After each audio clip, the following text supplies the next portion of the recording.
Guys, welcome to Telugu truck blogs Harish. నేను మీ Harish. So ఈరోజు అయితే మనం కాశీ విశ్వనాథన్ దర్శనానికి అయితే వెళ్తా ఉన్నాం. ప్రస్తుతానికి బండి అయితే అన్లోడింగ్ పాయింట్లో అన్లోడ్ అయితే అవుతా ఉంది. బండి అన్లోడ్ అయ్యేలోపు మనం అయితే దర్శనం అయితే చేసుకుని అయితే వచ్చేద్దాం. పదండి, కాశీ దర్శనం చేసేసుకున్న ఎట్లుంది ఇక్కడ మొత్తం. చాలా మందికి అయితే కోరిక అయితే ఉంటాయి కదా, ఒకసారైనా కాశీ వెళ్ళాలని చెప్పేసి. సో ఇక్కడ ఎట్లుంది, ఈ పరివాహక ప్రాంతాలు ఎట్లున్నాయి ఏంటి అనేది అయితే ఈరోజు బ్లాగ్లోనైతే చూపిస్తాను. బండి అయితే అన్లోడింగ్ పాయింట్లో పెట్టేశాము. ఈసారి మనం వచ్చేసి కుల్లకాయ అయితే వేసుకొని వచ్చామన్నమాట. కుల్లకాయ వేసుకొచ్చినాం కాబట్టి ముగ్గురం అయితే వెళ్ళట్లేదు దర్శనానికి. శ్రీకాంత్ అయితే బండి దగ్గరనే ఉంటున్నాడు. ఎందుకంటే ఇక్కడ మనం ఒకసారి కాయ కౌంట్ కూడా చేసుకోవాలి. బస్తాలు నింపేటప్పుడు ఎన్ని బస్తాలు వస్తున్నాయి ఏంటి అనేది కౌంట్ అయితే చేసుకోవాలన్నమాట, లేకపోతే ఇబ్బంది అవుద్ది. సో బండి అయితే మనది సగం అన్లోడ్ అయిపోయింది, ఇంకా హాఫ్ అయితే ఉంది. సో శ్రీకాంత్ అయితే బండి దగ్గరనే ఉన్నాడు. నేను మా బామ్మర్ది గాడు మణికర్ణిక ఘాట్కి వెళ్ళి కాశీ విశ్వనాథ్ని దర్శనం చేసుకొని రావడానికి అయితే వెళ్తా ఉన్నాము. అయితే విషయం ఏంటంటే ముగ్గురం వెళ్ళేటోళ్ళం, కానీ ఇక్కడ కొంచెం దొంగల భయం అయితే ఎక్కువగా ఉందన్నమాట. సో శ్రీకాంత్కి అయితే మాట ఇచ్చిన, నెక్స్ట్ టైం వచ్చినప్పుడు నిన్ను పంపిస్తా, నేను బండి దగ్గర ఉండి అని చెప్పేసి. సో నాకే బాధ అవుతుంది శ్రీకాంత్ ఒక్కరిని వదిలిపెట్టిపోతా అంటే. ఎందుకంటే ఇంతకుముందు అయోధ్య పోయినప్పుడు కూడా ఇద్దరం కలిసి పోయి దర్శనం చేసుకొని అయితే వచ్చినాం. ఇప్పుడు శ్రీకాంత్ని ఒక్కరిని వదిలిపెట్టిపోతా అంటే అనిపిస్తలేదులే, కానీ మళ్ళీ కాశీ ట్రిప్పు దొరకదా అన్న ఉంటుంది కదా. సో నెక్స్ట్ ఎట్లయినా వస్తాం మళ్ళీ ఎప్పుడైనా. ఆ టైంలో వచ్చినప్పుడు శ్రీకాంత్ని అయితే పంపిస్తా దర్శనానికి. కొంచెం ఇక్కడ దొంగల భయం ఎక్కువ ఉంటుందని ఆ ఒక్క రీజన్ తోటే శ్రీకాంత్ని అయితే బండి దగ్గర వదిలేసి వెళ్ళడం అయితే జరుగుతూ ఉంది. మళ్ళీ ఇళ్ళనే సిఆర్పిఎఫ్ బలగాలు ఇట్లా అన్నీ తిరుగుతూనే ఉంటాయిలే, కానీ మళ్ళీ ఎందుకు లేనిపోయిన తలకాయ నొప్పి అని ఒక ఉద్దేశంతో వెళ్తా ఉన్నాం. సో మొత్తానికైతే అక్కడికి వెళ్దాం. అక్కడ ఘాట్లు ఉంటాయి కదా, మణికర్ణిక ఘాట్ అవన్నీ ఉంటాయి కదా. సో అవన్నీ ఎట్లున్నాయి ఏంటి, మన టెంపుల్ ఎట్లుంది అనేది అయితే ఈ వీడియోలోనైతే చూపిస్తాను. సో ఇప్పటివరకు ఎవరైనా మన ఛానల్ని సబ్స్క్రైబ్ చేసుకోకపోతే వెంటనే వెళ్ళి సబ్స్క్రైబ్ చేసుకోండి. మనం ఇట్లా దేవస్థానాల దగ్గరికి వచ్చినప్పుడు మన లారీ వ్లాగ్సే కాకుండా ఇట్లా మన జనరల్గా దర్శనాల వ్లాగ్స్ కూడా చేస్తాం అన్నమాట. అయోధ్య అయితే అయిపోయింది ఒకటి, ఇప్పుడు కాశీ. నెక్స్ట్ కుంభమేళ అయిపోయేలు ప్రయాగ్రాజ్ కూడా పోయి అక్కడ కూడా ఒక వ్లాగ్ అయితే చేయాలని, వాస్తవానికి కుంభమేళ పోవాలని ఎప్పటి నుండి అనిపిస్తూ ఉంది, స్టార్ట్ అయినప్పటి నుంచే. చూద్దాం లోడింగ్ అటు పడుతుందా పడదా అని చెప్పేసి. బస్ అయితే బుక్ అవ్వట్లేదు. సో క్యాబ్ అయితే బుక్ చేసిన, క్యాబ్ అయితే బుక్ అయిపోయింది. 1.6 కిలోమీటర్స్ దూరంలో అయితే ఉన్నాడంట. సో చూద్దాం, ఈ రూట్లోనే వస్తుంది అని చెప్పేసి అయితే చూపిస్తూ ఉంది. సో చాలామంది కళ కాశీ విశ్వనాథన్ దర్శనం చేసుకోవాలి, ఆ ఘాట్లను ఒకసారి చూడాలి, అంటే చనిపోయిన వాళ్ళ అస్థికలు కూడా కాశీలో కలపాలి. అలా చాలామందికి అయితే ఒక కళ అయితే ఉంటుంది, జీవితంలో ఒక్కసారైనా కాశీ రావాలని చెప్పేసి విశ్వనాథుని దర్శనం చేసుకోవడానికి. సో సక్సెస్ఫుల్గా ఈరోజు అయితే మీ ఇద్దరం అయితే వెళ్తా ఉన్నాం. మా బామ్మర్ది గాడు నేను చేసిండా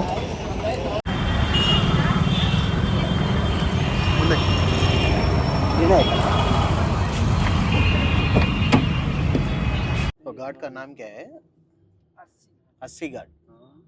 సో అస్సీ ఘాట్కి అయితే వెళ్తా ఉన్నాం ఇప్పుడు మనం. Manikarnika ghat full traffic jam అయితే ఉంటుందంట. అస్సీ ఘాట్ దగ్గరికి వెళ్ళేసి అక్కడ స్నానాలు చేసేసుకొని దర్శనం చేసుకొని రావచ్చు. అంటే మనం నడుచుకుంటూ వెళ్ళిపోవచ్చు మణికర్ణిక ఘాట్కి కూడా. సరే అటు కూడా వెళ్ళొద్దాం, చూద్దాం. అక్కడ మొత్తం నది చుట్టుపక్కల పరివాహ ప్రాంతాలు మొత్తం ఘాట్లే ఉంటాయి కదా, అన్నీ చూసుకుంటూ వచ్చేద్దాం.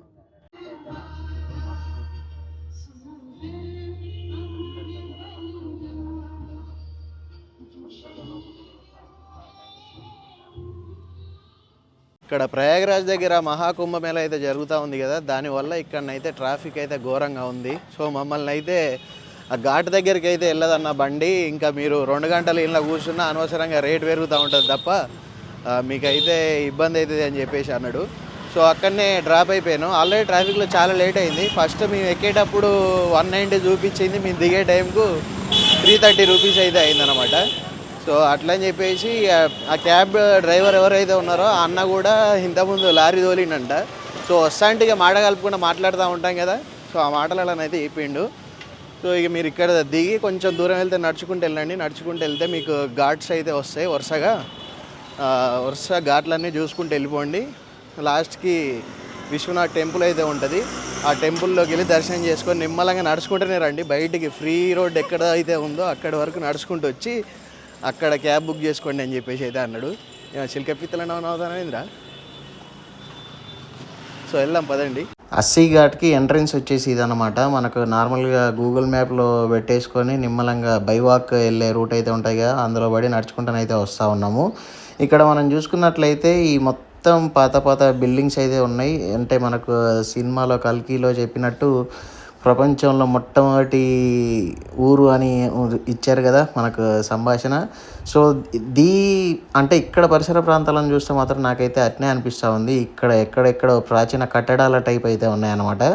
సో మనం ఫస్ట్ ఘాట్ దగ్గరికి అయితే వచ్చేసామన్నమాట, అస్సీ ఘాట్. ఇక్కడ మనం స్నానాలు ఇట్లా చేసేసుకొని అయితే బయలుదేరిపోదాం మన విశ్వనాథ స్వామి దర్శనానికి.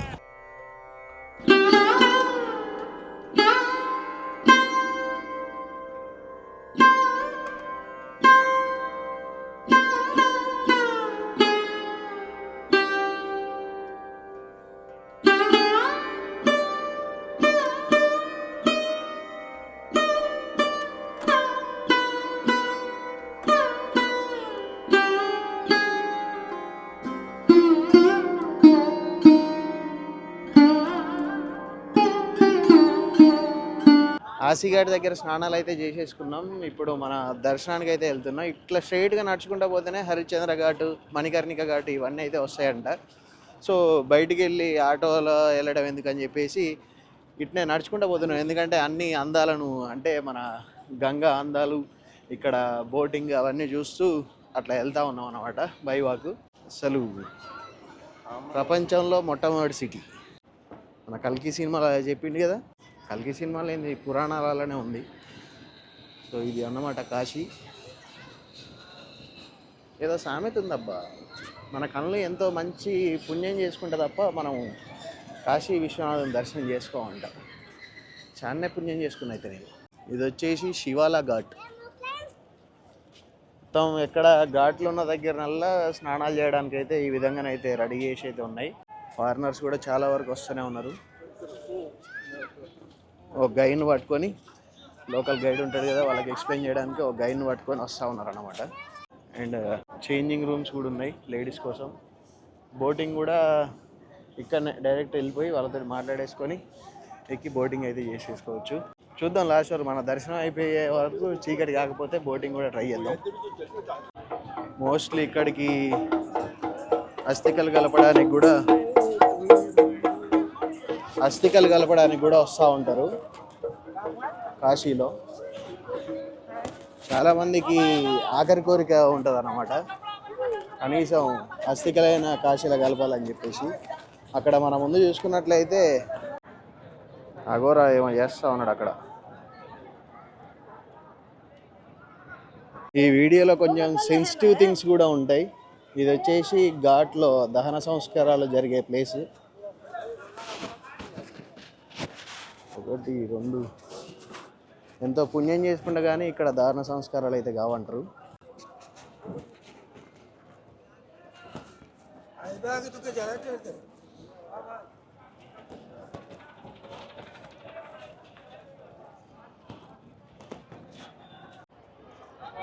ఇక్కడ లైవ్ పెయింటింగ్స్ కూడా చేస్తూ ఉంటారు అన్నమాట. మనకు నచ్చినట్లయితే మన ఫేస్ను కూడా లైవ్ స్కెచ్ చేసి అయితే ఇస్తూ ఉంటారు.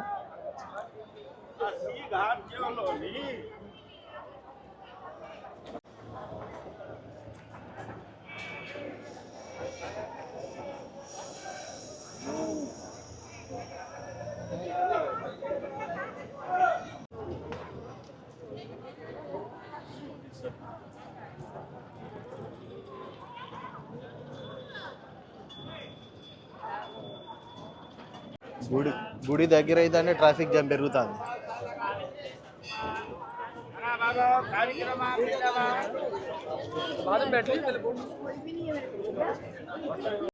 దర్శనానికి అయితే 1 కిలోమీటర్ లైన్ అయితే ఉంది. ఇప్పుడు నిలబడితే మరి ఎప్పుడు లోపలికి పోతామో, ఎప్పుడు దర్శనం అవుతామో మనది. ఇటు సైడ్ చూస్తున్నారు కదా లైన్, ఆ లైన్ మొత్తం దర్శనానికి. ఫస్ట్ అయితే మనం ఒకసారి టెంపుల్ దగ్గరికి వెళ్ళేసి వచ్చి లైన్లో నిలబడదామని అయితే చూస్తున్నాం. ఎందుకంటే మళ్ళీ మనం టెంపుల్ దగ్గరికి వెళ్ళేసరికి చీకటి అయిపోయింది అనుకో, మళ్ళీ వీడియో తీయరాదు కదా, అట్లా అని చెప్పేసి ఫస్ట్ అయితే టెంపుల్ దగ్గరికి అయితే వెళ్తా ఉన్నాము. లైన్లో కాకుండా పక్క నుండి టెంపుల్ దగ్గరికి వెళ్ళేసి మళ్ళీ వచ్చి లైన్లో నిలబడదాం.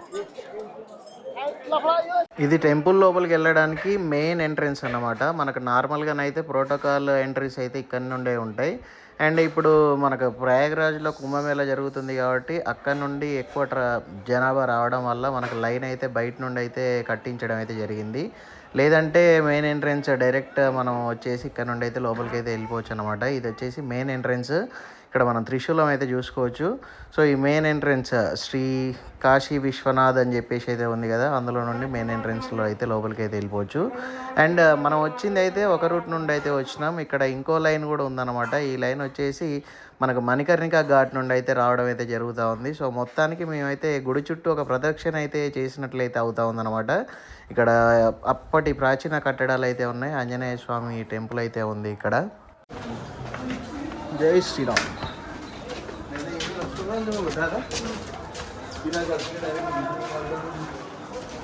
మణికర్ణిక ఘాట్కి వెళ్తున్నాను ఇప్పుడు.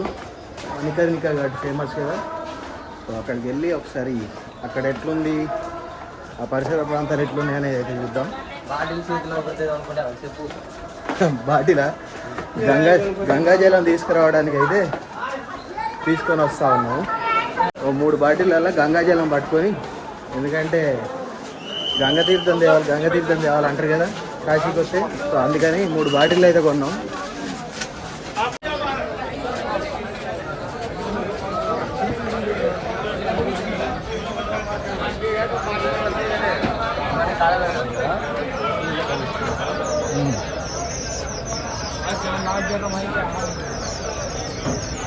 మణికర్ణిక ఘాట్. సో ఇక్కడ లాట్లుగానైతే కర్ర ఉంది కదా, ఈ మన దహన సంస్కారాల కోసం ఈ కర్రను కొనుక్కొని వాడతారన్నమాట. సో కేజీల లెక్కన అమ్ముతా ఉన్నారు ఇక్కడ కర్రలు.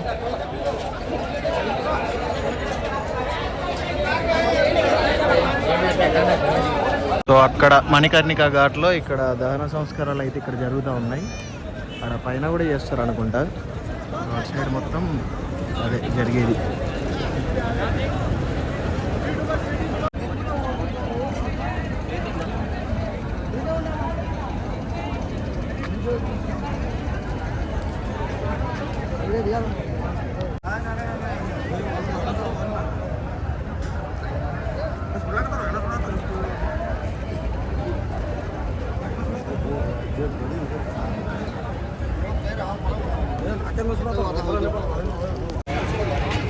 మనం లెక్కించి నోడాడు అవగొడతాడు ఇంకా తీస్తాడు.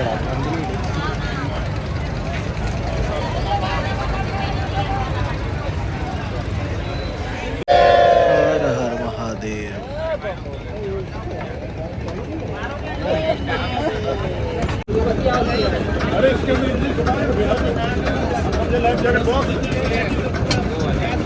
సో చుట్టూ అయితే తిరిగాము. ఒకసారి బోటింగ్ కూడా ఎక్కేసాం అనమాట. అట్లా మళ్ళీ మనం ఒక రౌండ్ అయితే వేసుకొని అయితే రావడానికి ఒక 100 రూపీస్ అయితే ఛార్జ్ చేస్తూ ఉన్నారు. సో బోట్లో మనం జర్నీ కాశీలో గంగలో అట్లా జర్నీ చేస్తూ ఉంటే నాకు ఇంద్రా సినిమా అయితే గుర్తొచ్చింది. ఇంద్రసేనారెడ్డి ఆ సినిమా ఉంటుంది కదా, మనకు మీది తినాలి మాది తినాలి సినిమా ఉంటుంది కదా, ఆ సినిమా అయితే గుర్తొచ్చింది అనమాట. కాశీ ఇక్కడ అంటే ఈ పరిసర ప్రాంతాలు చూడగానే.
అప్పటికి ఇలాంటిది ఏదో అవుద్దని డౌట్ వచ్చి శ్రీకాంత్‌ని బండి దగ్గరనే ఉంచైతే వెళ్ళడం అయితే జరిగింది. అయినా కూడా ఒక 400 కాయ అయితే తక్కువైతే వచ్చింది. సో, ఈ మిస్టేక్ అయితే మనదైతే కాదనమాట. ఎందుకంటే శ్రీకాంత్ దగ్గరుండి బస్తాలన్నీ ఎంత కౌంట్ పడుతున్నాయి అనేదైతే లెక్క పెట్టుకున్నాడు. లెక్క పెట్టుకోవడం వల్ల మనం అయితే బచాయించినాం అనమాట. లేకపోతే దానికి సంబంధించిన డబ్బులు మన మీదనే పడేది. అయినా కూడా అక్కడ పార్టీ అయితే చెప్పలేదు వీళ్ళకు. చెప్పట్లేదు అని చెప్పేసి వీళ్ళైతే మనకు ఒక రూ. 4,500 కిరాయి అయితే ఆపడం అయితే జరిగింది. ఈ 4,500 కిరాయి మనకు తర్వాత 2 డేస్ తర్వాత దొరకడం అయితే జరిగిందనమాట. సో, కాబట్టి కుల్లాకాయ వేసుకొచ్చినప్పుడు అన్లోడింగ్ చేసేటప్పుడు మనం బస్తాలల్లో ఫిల్ చేసుకునేటప్పుడు ఎప్పుడైతే అన్లోడ్ చేస్తారో అప్పుడు బస్తాలలో ఫిల్ అయితే చేసుకుంటారు. కొంచెం కౌంట్ చూసుకోవడం అయితే బెటర్ అనమాట. మనకు వచ్చేసి ఇక్కడ నుండే లోడింగ్ అంటే వారణాసి ఆనుకొనే ఒకటి రామ్నగర్ అనే ఊరైతే ఉంటుంది. అక్కడ నుండి లోడింగ్ అయితే సెట్ చేసుకోవడం అయితే జరిగింది హైదరాబాద్కి.